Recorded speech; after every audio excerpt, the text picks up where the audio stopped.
ರಾತ್ರಿ ಆವರಿಸಿತ್ತು. ಆ ಅರಮನೆಯ ಬೃಹತ್ ಗೋಡೆಗಳೇ ನಡುಗುವಂತೆ ಒಂದು ಕೋಪದ ಗರ್ಜನೆ ಕೇಳಿಸುತ್ತಿತ್ತು. ಅದು ಸಾಮಾನ್ಯ ರಾಜನ ಗರ್ಜನೆಯಲ್ಲ, ಇಡೀ ಲೋಕವನ್ನೇ ತನ್ನ ಕಾಲಡಿಯಲ್ಲಿಟ್ಟುಕೊಳ್ಳಬೇಕೆಂದು ಹಠತೊಟ್ಟಿದ್ದ ಅಸುರ ಚಕ್ರವರ್ತಿ ಹಿರಣ್ಯಕಶಿಪುವಿನ ಅಹಂಕಾರದ ಕೂಗದು.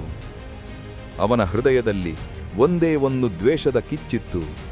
ಈ ಜಗತ್ತಿನಲ್ಲಿ ನನಗಿಂತ ದೊಡ್ಡ ದೈವವಿಲ್ಲ, ಯಾರೂ ದೇವರನ್ನು ಆರಾಧಿಸಬಾರದು, ವಿಶೇಷವಾಗಿ ಆ ಹರಿ ಅಥವಾ ವಿಷ್ಣುವನ್ನು. ಆದರೆ ಅದೇ ಅರಮನೆಯ ಒಂದು ಮೂಲೆಯಲ್ಲಿ ಪುಟ್ಟ ಬಾಲಕನೊಬ್ಬ ಯಾವ ಭಯವೂ ಇಲ್ಲದೆ ಕಣ್ಣು ಮುಚ್ಚಿ ಒಂದು ಜಪ ಮಾಡುತ್ತಿದ್ದ. ನಾರಾಯಣ ನಾರಾಯಣ ನಾರಾಯಣ.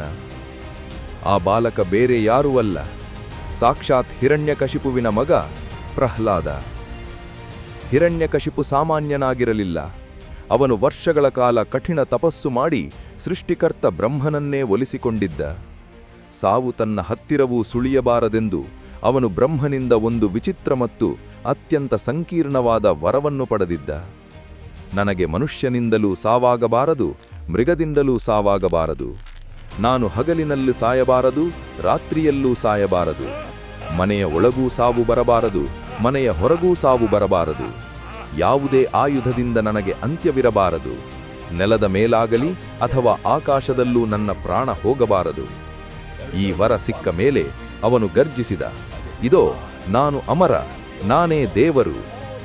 ಅವನ ರಾಜ್ಯದಲ್ಲಿ ದೇವರ ಹೆಸರು ಹೇಳುವುದು ಮಹಾಪರಾಧವಾಯಿತು. ಆದರೆ ಅವನ ಮನೆಯಲ್ಲೇ ವಿಷ್ಣುವಿನ ಪರಮ ಭಕ್ತ ಹುಟ್ಟುತ್ತಾನೆಂದು ಅವನು ಊಹಿಸಿರಲಿಲ್ಲ. ತನ್ನ ಮಗನೇ ಶತ್ರುವಿನ ಜಪ ಮಾಡುತ್ತಿರುವುದನ್ನು ಕಂಡು ಹಿರಣ್ಯಕಶಿಪುವಿನ ಕೋಪ ನೆತ್ತಿಗೇರಿತು. ಮಗನೆಂಬ ಮಮತೆಯನ್ನು ಮರೆತು ಅವನನ್ನು ಕೊಲ್ಲಲು ಆದೇಶಿಸಿದ. ಪ್ರಹ್ಲಾದನನ್ನು ಧಗಧಗವಾಗುವ ಬೆಂಕಿಯಲ್ಲಿ ಹಾಕಿದರು. ಪ್ರಹ್ಲಾದ ಶಾಂತವಾಗಿ ವಿಷ್ಣುವನ್ನು ಸ್ಮರಿಸಿದ. ಬೆಂಕಿ ಅವನಿಗೆ ತಣ್ಣನೆಯ ಮಲ್ಲಿಗೆಯಂತಾಯಿತು. ವಿಷಸರ್ಪಗಳ ಗುಂಡಿಗೆ ಎಸೆದರು. ಹಾವಿನ ಹಲ್ಲುಗಳು ಅವನನ್ನು ಕಚ್ಚಲು ಸೋತವು. ಎತ್ತರದ ಪರ್ವತದಿಂದ ತಳ್ಳಿದರು. ಪ್ರಹ್ಲಾದನಿಗೆ ಹೂವಿನ ಹಾಸಿಗೆ ಮೇಲೆ ಬಿದ್ದ ಅನುಭವವಾಯಿತು. ಲೋಕಕ್ಕೊಂದು ಸತ್ಯ ಸಾಬೀತಾಯಿತು. ಭಕ್ತನನ್ನು ಕಾಪಾಡುವ ಶಕ್ತಿ ಜಗತ್ತಿನ ಯಾವುದೇ ಆಯುಧಕ್ಕಿಂತ ದೊಡ್ಡದು. ಒಂದು ದಿನ ಸಹನಿ ಕಳೆದುಕೊಂಡ ಹಿರಣ್ಯಕಶಿಪು ತನ್ನ ಮಗನನ್ನು ಎಳೆದು ತಂದು ಗುಡುಗಿದ, ಎಲ್ಲಿದ್ದಾನೆ ನಿನ್ನ ವಿಷ್ಣು? ತೋರಿಸು ನನಗೆ. ಈ ಅರಮನೆಯ ಕಂಬದಲ್ಲೂ ಇದ್ದಾನಾ? ಪ್ರಹ್ಲಾದ ನಸುನಗುತ್ತ ಹೇಳಿದ, ತಂದೆಯೇ, ಅವರು ಅಣು ಅಣುವಿನಲ್ಲೂ ಇದ್ದಾರೆ, ಕಂಬದಲ್ಲೂ ಇದ್ದಾರೆ, ಕಡ್ಡಿಯಲ್ಲೂ ಇದ್ದಾರೆ. ಅಟ್ಟಹಾಸದಿಂದ ನಕ್ತ ಅಸುರ ತನ್ನ ಗದೆಯಿಂದ ಆ ಕಂಬವನ್ನು ಜೋರಾಗಿ ಹೊಡೆದ. ಮರುಕ್ಷಣವೇ ಇಡೀ ಬ್ರಹ್ಮಾಂಡವೇ ನಡುಗುವಂತಹ ಸದ್ದು. ಕಂಬ ಸೀಳಿ 2 ಭಾಗವಾಯಿತು.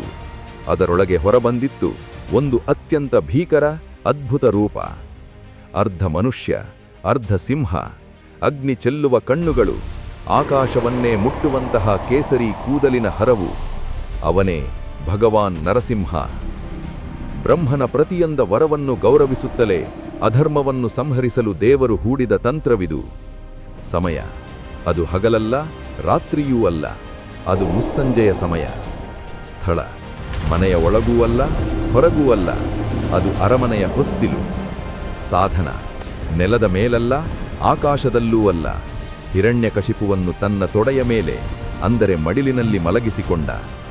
ಆಯುಧ ಯಾವುದೇ ಶಸ್ತ್ರವಲ್ಲ, ತನ್ನ ಹರಿತವಾದ ಉಗುರುಗಳಿಂದ ಅಸುರನ ಎದೆಯನ್ನು ಸೀಳಿದ. ಒಂದೇ ಒಂದು ಗರ್ಜನೆ, ಅಹಂಕಾರದ ಅಂತ್ಯವಾಯಿತು.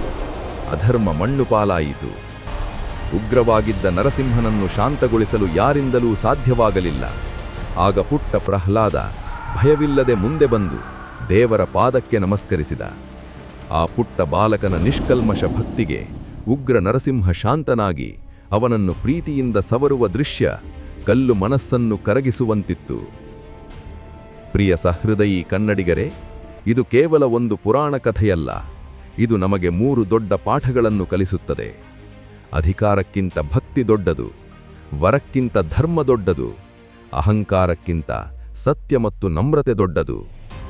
ನಮ್ಮ ಜೀವನದಲ್ಲಿ ಎಷ್ಟೇ ಸಂಕಷ್ಟ ಬಂದರೂ ಸತ್ಯದ ಹಾದಿ ಬಿಡಬಾರದು ಎಂಬುದು ಈ ಕಥೆಯ ಸಾರ. ಈ ಕಥೆ ನಿಮಗಿಷ್ಟವಾದರೆ ಲೈಕ್ ಮಾಡಿ, ನಿಮ್ಮ ಅನಿಸಿಕೆಗಳನ್ನು ಕಮೆಂಟ್ ಮಾಡಿ.